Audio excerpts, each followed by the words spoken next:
Saudara-saudariku terkasih,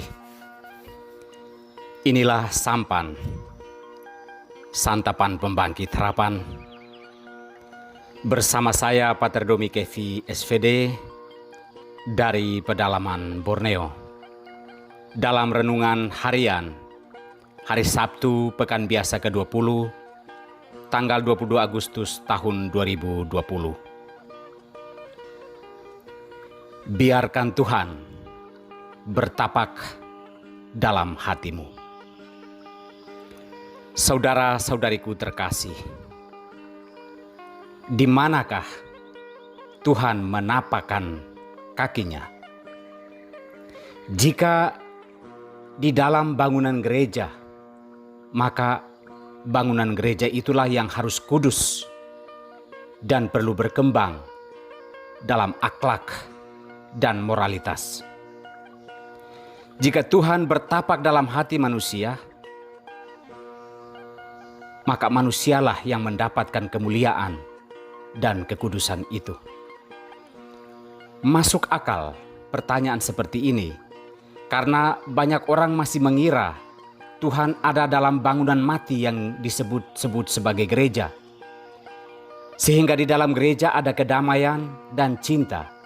Tetapi selepas keluar dari gereja, ada permusuhan, dendam, dan berbagai macam kekerasan. Saudara-saudariku terkasih, dalam surat pertama Paulus kepada jemaat di Korintus bab 6 ayat 19-20, Paulus menegaskan, "Tidak tahukah kamu bahwa tubuhmu adalah bait Allah?" Pernyataan Paulus ini sekaligus menjawab pertanyaan kita, di manakah Allah menapakkan kakinya? Dalam penglihatannya, Yehezkiel melihat kemuliaan Tuhan memasuki bait Allah dan berseru, "Inilah tempat tahtaku dan inilah tempat tapak kakiku. Disinilah aku tinggal di tengah-tengah orang Israel." Yang jelas bagi kita bahwa Tuhan tidak mungkin bertahta dan menapakkan kakinya di dalam sebuah bangunan mati, tetapi di dalam hati manusia yang hidup. Karena Allah datang untuk menyelamatkan manusia, bukan menyelamatkan gedung atau bangunan rumah ibadah. Hati kita mungkin kadang sekeras bangunan sebuah gedung terhadap Allah dan sabdanya. Jika Allah tidak bertapak dalam hati kita, inilah yang terjadi. Kita mengikat beban-beban di atas bahu orang, tetapi kita sendiri tidak mau menyentuhnya.